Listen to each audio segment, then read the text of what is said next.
Next speaker is Professor Jan Visch, who tells me he wears 3 hats. So mostly he's a consultant. He is, I was going to say an occasional academic, but he is a serious academic. So he's a prof at, is it the best business school or one of the best? It's the oldest in Europe. That is a bit of a cop-out, isn't it? Diplomatic.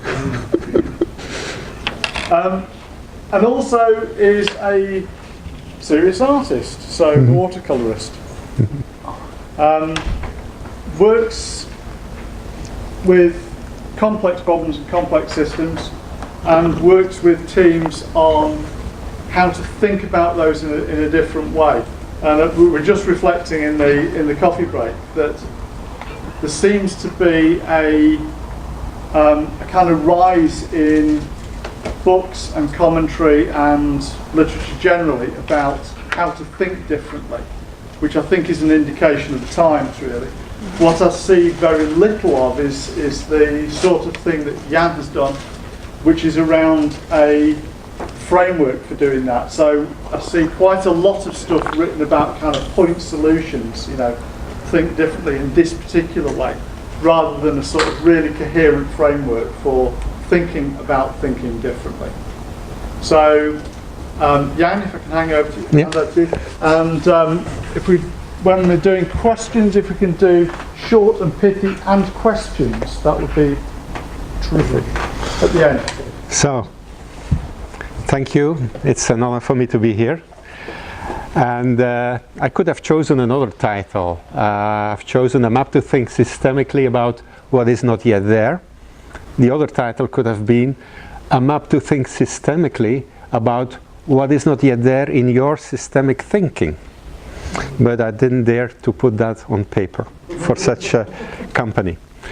My agenda is very straightforward. I will present you the basic idea, then the map, some evidence demonstrating that in sustainable growth companies, the top thinks beyond systems, and how you can use the framework that I will be presenting. So what's the idea? The idea is that in every model we create to understand things, there is something that is absent, something that we might be missing. And we use lots of models. We have heard a number of them already this morning. The viable systems model is such a model. The business model canvas is such a model. Who's familiar with the business model canvas? Okay, that's nice. The agile model is such a model. Who's familiar with agile thinking? Okay. I hoped to choose some models that everyone knew. The viable systems model too. And what all these models have in common is that they enable focused dialogue. But what they also have in common is that they are based on pure logical thinking. And what I mean by logical thinking is that each model has a kind of a sequence. It starts somewhere. For example, in the business model canvas, you start thinking through what customers would expect. You think it through to a value proposition. Eventually, what kind of channels you can approach, and so on. So in the business model canvas, like in every model, whether it is an agile model or the viable systems model, there is always a kind of logical sequence through which you can grasp reality. And the question is, what is missing or hidden in each of the models that we produce? Because if there is one thing we are certain of, that is that the maps we create about the reality do not reflect reality. We heard about diabetes just in the previous presentation. Well, the approach of diabetes is very much different from the paradigm that you are following. I've been in the advantaged position of working for a pharmaceutical company who pursued the bacteriological model in handling diabetes, and they could demonstrate that they could reduce and even turn back the symptoms in more than 90% of the individuals treated, all kinds of diabetes, which is kind of strange with what we currently know about diabetes. But a different model, a different approach on reality can change the solution set. What we all know is that we can think about things from an open or from a closed systems perspective. From a closed systems perspective, that means that we approach reality from a limited number of variables or dimensions. We bring them into a relationship, and that gives us a sense of understanding of the reality. Whether it is predicting the future of work, which can be considered as a relationship between the excuse me.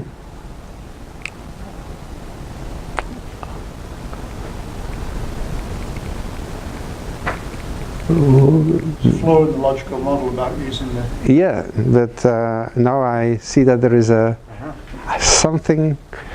Okay. Whether it is thinking about the future of work, which can be explained by the relationship between evolving business models, machines, and the availability of raw materials, in the sense that the new work is a kind of a combination of network business models, PCs, and the data. Does that explain everything about the future of work? I would be a fool saying yes.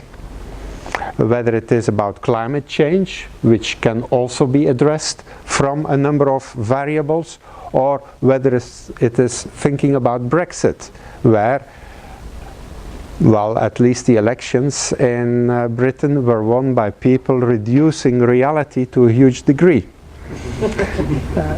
But who am I to comment? Now, what happens if you had an appointment with someone and your partner doesn't show up? Has anyone experienced this situation already? So what happens? Just get nervous, you start drinking, or if you're a smoker, you start smoking. Yeah, you get nervous, you start to look at your mobile phone, and you bring the person who's absent very present in your mind. That's what's happening. So the absence of that person will become very present in your mind. Please remember this. The map that I will be presenting is a map of thought forms, of structures that enable you to highlight which might be absent in your thinking at that current moment.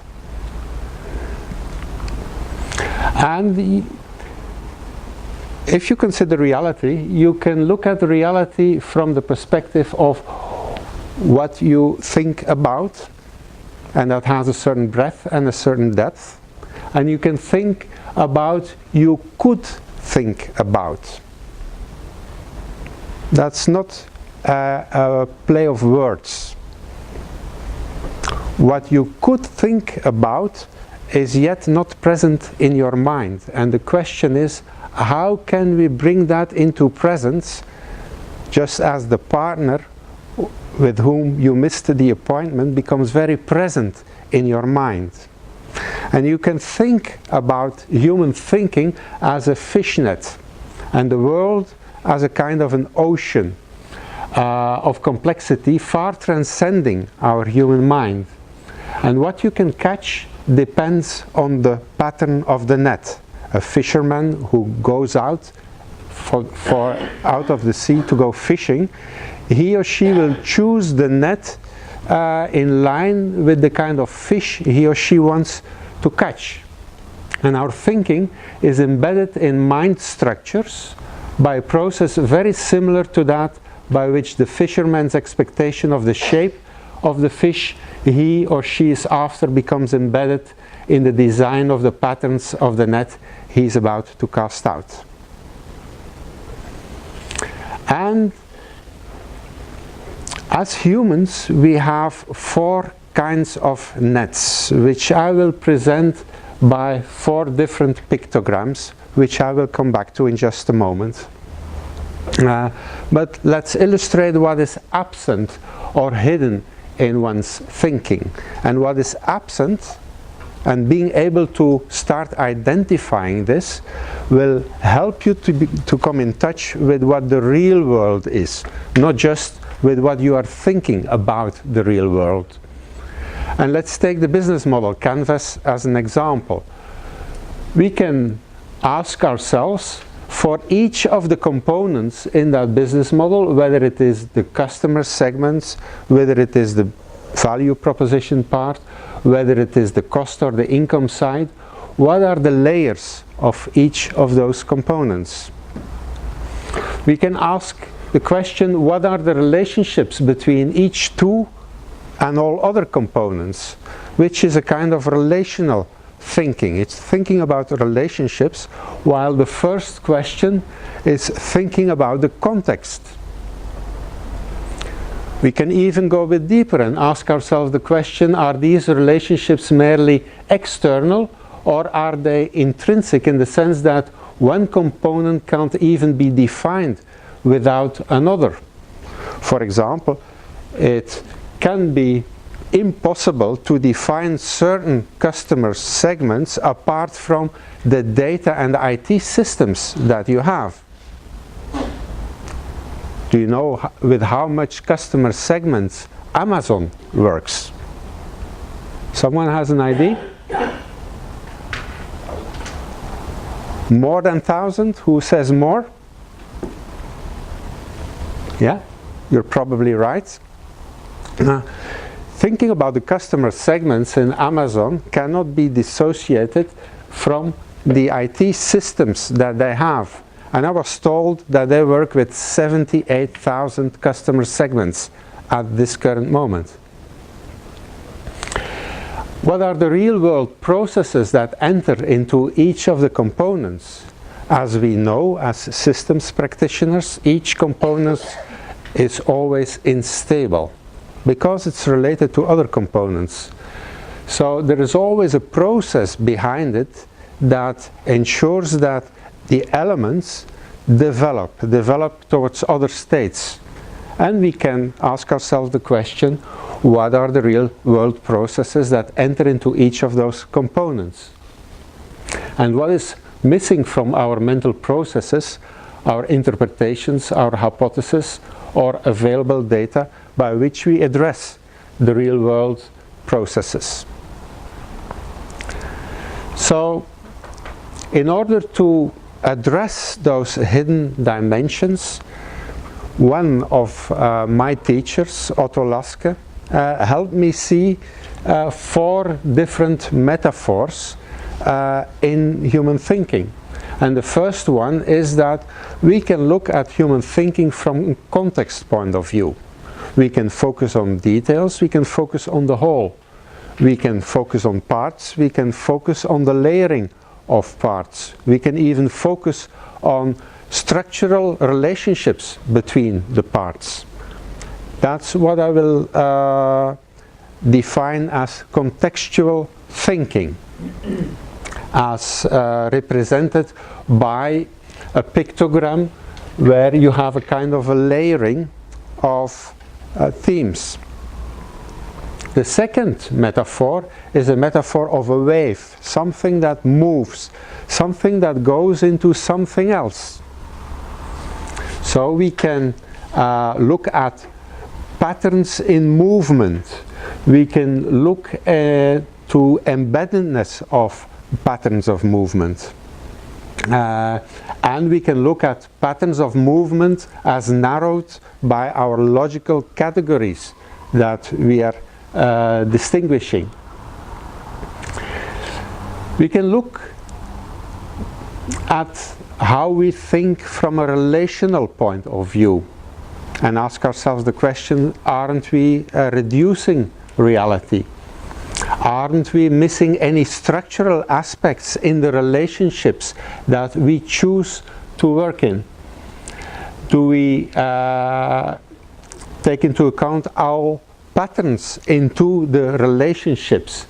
And by this I mean that if these are all the dimensions that we can take into account, we always put brackets between those dimensions that we find relevant at a certain moment, and that we start building the relationships in between. And the fourth metaphor is that of an earthquake. That metaphor informs us that everything is unstable. Unstable in the sense that it can produce conflict, that it has the potential of re-emergence or of creating new kinds of order. That's the metaphor where the three previous ones come together and get coordinated. So that's where my theory will stop. Oh no, I still have one slide with theory. The natural movement in our thinking is that we often feel first seduced, if we want to explain something, to point at the contextual elements, at the dimensions we find relevant. And then we go a step further and can ask ourselves the question, well, what are the movements in each of those dimensions? What are the dynamics behind each of the dimensions? And based on those dynamics, we can start to build relationships. And based on the three previous ones, and in combining the three, we can go to addressing transformation. That's the first movement in our thinking. And adult developmental research highlighted that this is how our thinking evolves during adulthood. Until university, and even a lot of MBA schools present their models in terms of contextual frameworks, with structural relationships within those frameworks, but kind of miss the point in addressing the movements, the relationships, and the transformation. I was once invited for Siemens in one of their venues in Portugal, and one of the speakers which I met there and who gave a lecture just before me was Kotter. And I presume most of you already know Kotter. So he's famous for his change approach. And I was programmed just after Kotter. And somebody didn't like you, did they? Well, at the break he said, "Gosh, Jan, you're right, I miss a number of points." But my basic argument was that his whole model was purely contextual and missed the three other thought form classes. I have a bit of a cold, so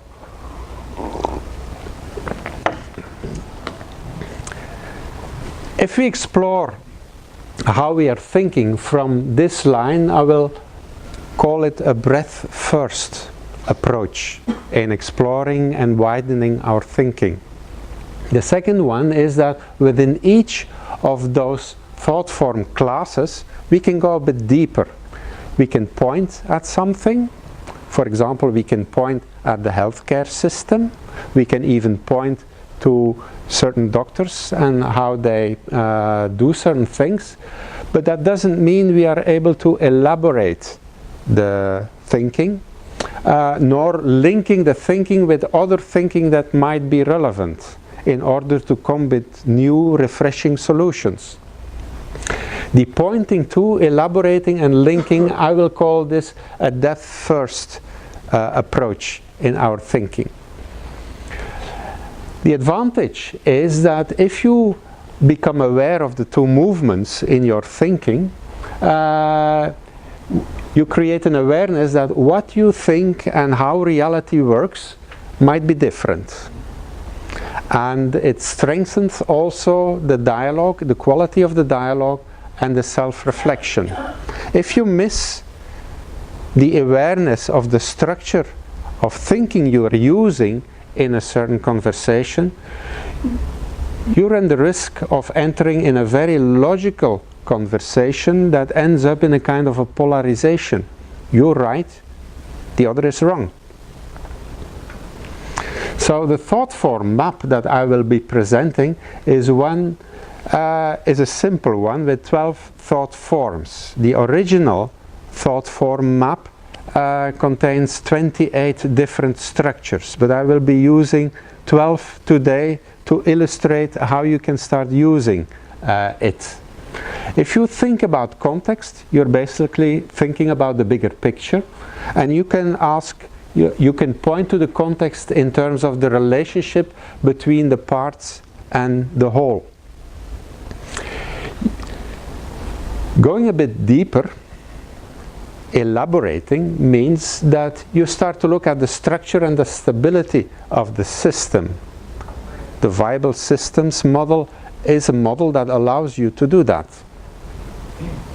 And if you go a bit deeper and you start linking it, you can look at everything from multiple contexts and from multiple frames of references, from different ideological frameworks, for example. My point is that take any base concept that you might have, whether it is a concept of a customer segment, or it is a concept like artificial intelligence, or it is a concept like diabetes, or a concept like ecology. You can start reflecting upon that context from what would happen if we would consider that concept as a part of a bigger whole. What other elements would come up if you start thinking that line? What if we once have made explicit that bigger whole or those parts, what then is the structure and the stability of the system that we have in front of us? And what are the multiple contexts and frames of reference we can use to get a better grasp of what we are talking about? That's contextual thinking. Process thinking is about emerging change. It's acknowledging that everything is evolving. And well, Hegel was one of the first philosophers arguing that everything moves into its opposite to, at the end, come to a new synthesis or conclusion. Well, the same is with every concept that we are using. If you are thinking about blockchain, for example, in what direction is blockchain evolving? Where is it an answer on, and what could be the synthesis? And that enables you to predict what comes after blockchain.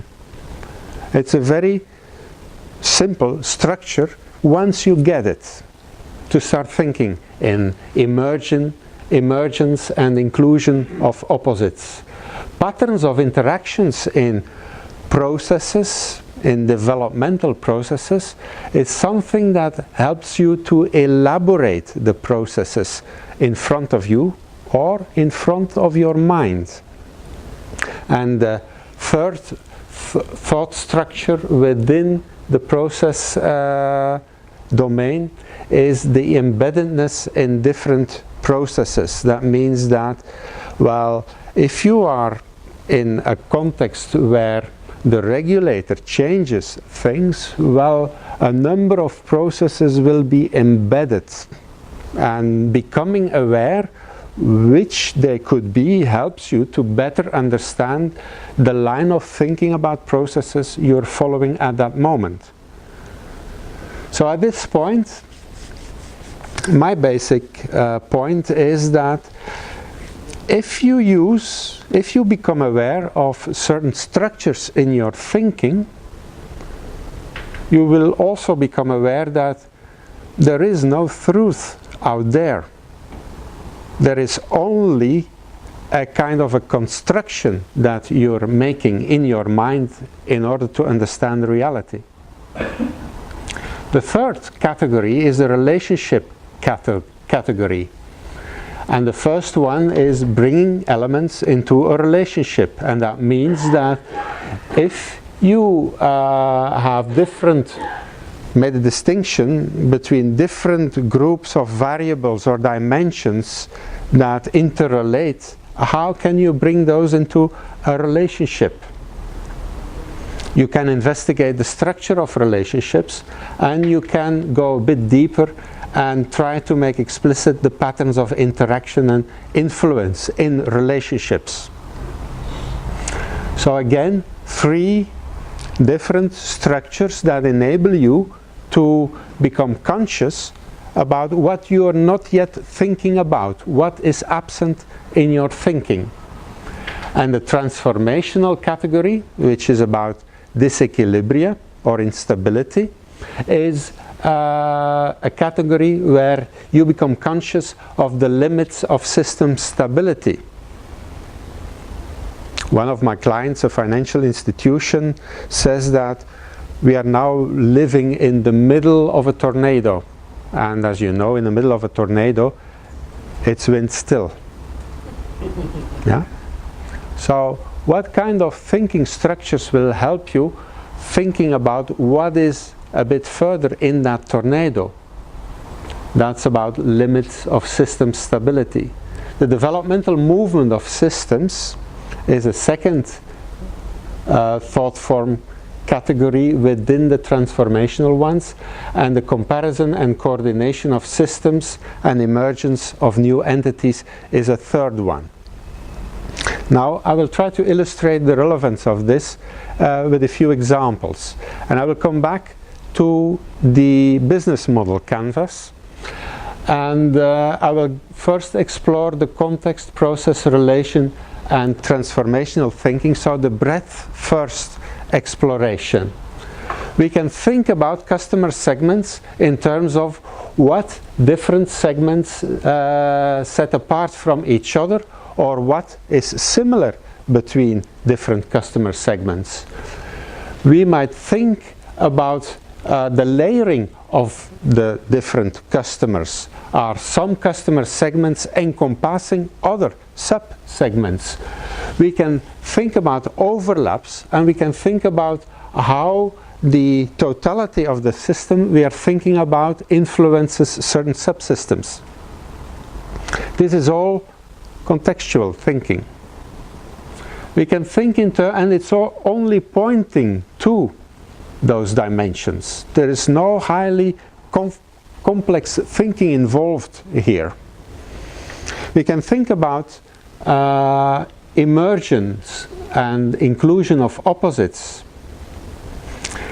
The way we define customer segments can create a false assumption that those customer segments are relatively stable. By asking ourselves the question, what are the dynamics between each of the segments, and in what ways are those dynamics influencing each other, that can help us distinguishing different types of customer segments. We can look at customer segments from a relational point of view and ask ourselves, well, are the borders between the different customer segments sufficiently clear? Are they fuzzy? What is each of the parts of the segments bringing to the whole? These are all relational questions that we can ask. And the transformational questions are questions around the stability of the parts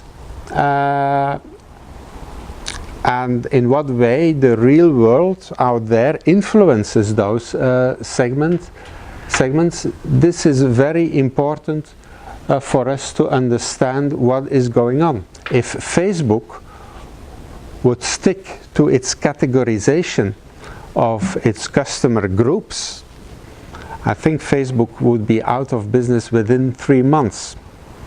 They have algorithms to very quickly see the instability of their customer segments. The depth first search. So the first line, the first movements, if we talk about something, is a movement from context to process, from process to relationship, from relationship to transformation. The second movement is going a bit deeper, the depth first search. And again, from those elaborating the customer segment would help us define questions such as what is the fine-grained structure of the chosen customer segments? Are all customer segments equally stable? Are some shifting from one state to another? Or from a pattern of interaction point of view, in what way do they interact? Or even do they interpenetrate? Is there a shifting pattern to their interaction which we can describe?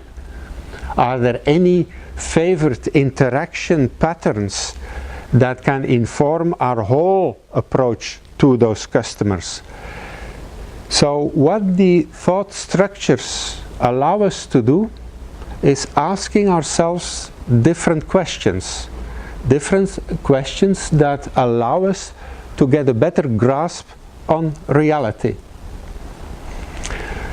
From a structure of relationship point of view, so elaborating the relationships, we can ask in what way are customer segments related to, for example, intellectual frames of reference, ideologies, traditions, which will determine different needs. Are we at risk of seeing certain segments as subsegments as too similar, and so on. Developmental movement of system, the fourth thought form class. What is the developmental potential of each customer segment from, for example, a consulting perspective?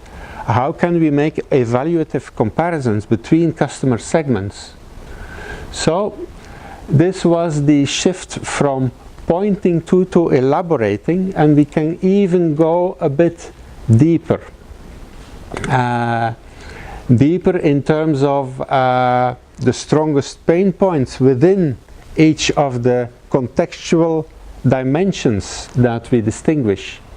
The resources required to support those dimensions, the predominant activities or channels needed to do so, and so on. Can ask linking questions in the process domain. We can ask linking questions in the relational domain, and we can ask linking questions in the transformational domain. The point I'm making is that in everything that we think about, there is something missing, and becoming aware of the thought structures will enable you to raise a different kind of questions and thus influence the quality of the conversation that you're having in whatever group you're entering. Now, we can illustrate the value by using the VSM model. And I will only focus on defining the S1, the operations, because that's, for those who have already practiced the viable systems model, that's what I found the most difficult one to define. I was recently involved in designing a cybersecurity department for a financial institution.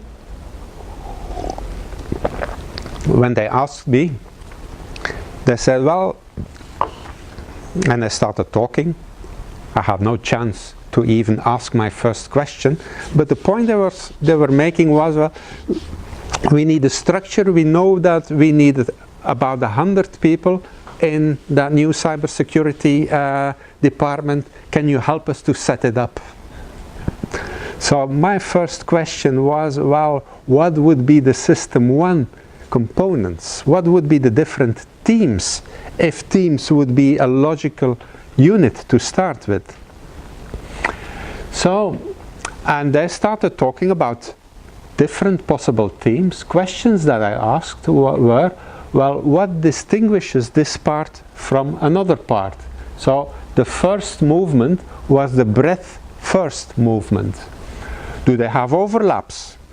For example, one of the teams they had in mind was a team dealing with new viruses and malware, which seems very logical. And another team was a team to define the architecture to prevent malware entering their system. So, do those parts have overlaps?